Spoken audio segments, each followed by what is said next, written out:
नमस्कार दोस्तों। इस कहानी की लेखिका हैं सविता गोयल जी। अरुण जी बार बार बरामदे का चक्कर लगा रहे थे। उन्हें इस तरह बेचैन देखकर उनकी बहू मीता उनसे पूछ बैठी, क्या बात है पापा जी, आपको कुछ चाहिए क्या? नहीं बहू, ओ मैं बस यूं ही। वैसे तनुज नहीं आया अभी तक वापिस से?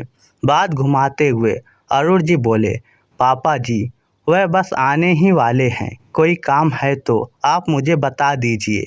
मीता ने सहजता से कहा, नहीं बहू, कोई काम नहीं है, बस यूं ही पूछ रहा था। फिर से बात टालते हुए अरुण जी बोले। अरुण जी 65 साल के हो चुके थे। अपने समय में सेल्समैन का काम करके परिवार का जीवन यापन करते थे।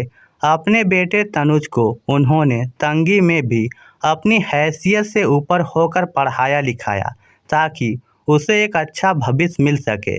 तनुज ने भी अपने माता पिता की उम्मीद को पूरा करने में कोई कसर नहीं छोड़ी। अपनी मेहनत और लगन से अब वह एक अच्छी कंपनी में जॉब कर रहा था। तनुज की मां अभी 3 साल पहले ही बीमारी की वजह से इस दुनिया से विदा हो चुकी थी। पत्नी के जाने के बाद घर में एक गृहिणी की कमी बहुत खलती थी। 6 महीने पहले ही तनुज ने अपनी पसंद की एक लड़की मीता से शादी कर ली। मीता व्यवहार में अच्छी थी, अपने ससुर अरुण जी का भी ध्यान रखती थी और घर भी संभालती थी। फिर भी अरुण जी खुल के अपने मन की बात बहू से नहीं कह पाते थे। समाज को देखते हुए उन्हें लगता था कि बहू बेटे के लिए उसके वृद्ध माता पिता केवल एक जिम्मेदारी होते हैं। थोड़ी देर में तनुज ऑफिस से आ जाता है। हाथ मुंह धोकर वह चाय पी रहा था तो मीता उससे बोल पड़ी, पापा जी आपके बारे में पूछ रहे थे, शायद कोई काम होगा, मुझे तो बताया नहीं। यह सुनकर तनुज चाय खत्म करके पापा के कमरे की तरफ बढ़ गया। पापा कोई काम था क्या? तनुज ने पूछा। बेटा, वह कल गुप्ता जी का जन्मदिन है।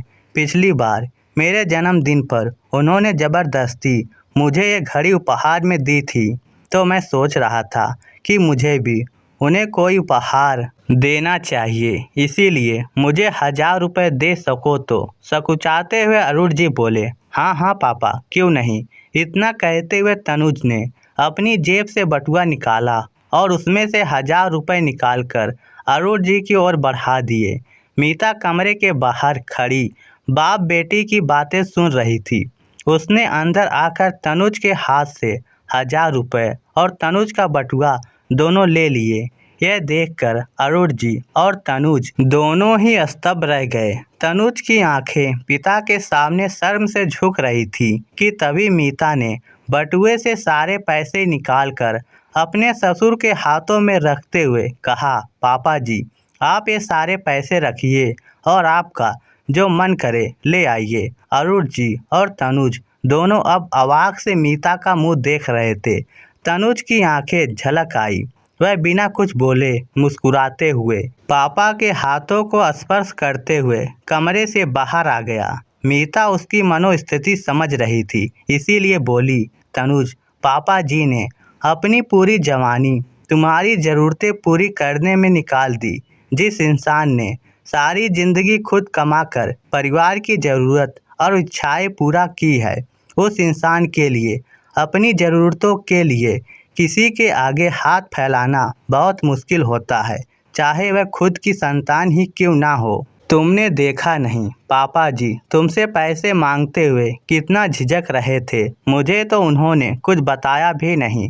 तनुज, जब हम दोनों बाहर घूमने या डिनर पर जाते हैं तो भी इससे ज़्यादा पैसे खर्च हो जाते हैं, फिर पापा जी को क्यों कुछ पैसों के लिए सोचना पड़ता है।